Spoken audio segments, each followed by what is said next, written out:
سلام، پلیلیست محاوره هست و ما در این پلیلیست تمامی سوالات و مباحث محاوره‌ای زبان انگلیسی را مورد مطالعه قرار می دهیم و این دومین درس این پلیلیست می باشد. در این درس بالای 10 سوال غذا و خوردنی ها می پردازیم. وقتی بخواین در مورد غذاها و خوردنی ها با کس محاوره‌ای داشته باشین، این 10 سوال را که در این درس مورد مطالعه قرار می دهیم بسیار حیاتی و پرکاربرد برای محاوره تان می باشد. پس از اولین سوال آغاز می کنیم. اولین سوال ما قسم است که آیا شما یک آشپز خوب هستین؟ وقتی از کسی بخوایم همچون یک سوال در زبان انگلیسی بکنیم، پس به این شکل سوال میکنیم: Are you a good cook? Are you a good cook? در پاسخ اگر هستین میگین Yes, I am a good cook. Yes, I am a good cook. اگر نیستین بگوین که No, I am not a good cook. No, I am not a good cook. دومین سوال را که در این درس مورد مطالعه قرار می دهیم این است که آیا شما سبزی خور هستین؟ Are you a vegetarian? Are you a vegetarian? در جواب میتونین بگوین که No, I am not a vegetarian. نه خیر، من vegetarian نیستم. No, I'm not a vegetarian. سومین سوال را که در محاوره‌تان میتونین استفاده کنین این است که معمولا کدام تایم ها شما غذاهایتان را صرف میکنین؟ در انگلیسی میتونین به این شکل بپرسین: At what times do you usually eat your meals? At what times do you usually eat your meals? در جواب میتونین بگوین که I eat my breakfast at 7 o'clock. breakfast خلاص شد، صبحانه. I eat my breakfast at 7 o'clock، یعنی صبحانه ما 7 بجه میخورم. My lunch at 12 o'clock. لانچ تمام شد. غذای چاشتم را 12 بجه میخورم. And my dinner at 7 o'clock. و غذای شب خودم 7 بجه میخورم. پس کلش هم میتونیم به شکل بگوین I eat my breakfast at 7 o'clock, my lunch at 12 o'clock and my dinner at 7 o'clock. چهارمین سوال را که میتونین در محاوره‌تان استفاده کنین و وقت در مورد غذا و خوردنی ها سوال دارین از طرف مقابلتان بپرسین این است که آیا شما خوش دارید که هر روز قهوه بنوشید؟ آیا شما خوش دارید هر روز قهوه بنوشید؟ در انگلیسی میشه Do you like to drink coffee every day? Do you like آیا خوش دارید to drink تا بنوشین coffee every day قهوه هر روز؟ در جواب میتونید بگوین که No, I don't like to drink coffee every day.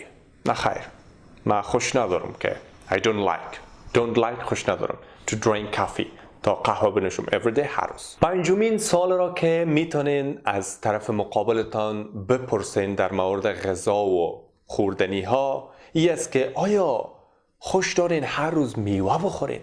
عین شکل سوال قبلی آیا خوش دارین هر روز قهوه بنوشین؟ عین شکل، فقط قهوه به میوه تبدیل میشه. Do you like to eat fruit؟ اینجا یک تغییرات دیگه هم اومد، eat شد چون میوه خورده میشه و قهوه drink میشد. Do you like to eat fruit every day؟ آیا دوست دارین هر روز میوه بخورین؟ در جواب میتونین بگوین Yes, I like to eat fruit every day. Yes, I like to eat fruit every day. بله، دوست دارم هر روز میوه صرف کنم. ششمین سوال را که میتونین داشته باشین این است که آیا خوش دارین آشپزی کنین؟ آیا آشپزی کردن رو خوش دارین؟ در انگلیسی میتونین به این شکل بگوین Do you like to cook? Do you like to cook? اگر خوش ندارین میتونین به این شکل جواب بدین No, I don't like to cook. No, I don't like to cook. هفتمین سوال را که میتونین داشته باشین این است که آیا ترجیح میتین که غذایتان در رستوران بخورین یا در خانه بخورین؟ در انگلیسی میشه که Do you prefer to eat Do you prefer to eat at restaurant or at home? Do you prefer to eat at restaurant or at home? اگر در رستوران ترجیح میدین پس رقم میتونین جواب بدین. I prefer to eat at restaurants. I prefer to eat at restaurants. هشتمین سوال را که میتونین از طرف مقابلتان در مورد غذا و خوردنی ها بپرسین ای است که آیا دوست دارید که هر روز غذای زیاد بخورید؟ در انگلیسی میشه که Do you like to eat a lot of food every day? Do you like to eat a lot of food every day? در جواب اگر دوست ندارید میشه اقسم پاسخ بده No, I don't like to eat a lot of food every day. No, I don't like to eat a lot of food every day. و نهمین سوال را که میتونین از طرف مقابلتان داشته باشین ای است که آیا کدام غذایی هست که شما واقعا او را دوست نداشته باشید؟ در انگلیسی میشه Is there any food that you really don't like to eat? Is there any food that you really don't like to eat? Is there any food that you really don't like to eat? در پاسخ اگر هست میگین که بله اینی غذا هست که ما واقعا خوش ندارم. Yes. For example, yes. There is a food that I really don't like to eat and that is اینی چیز.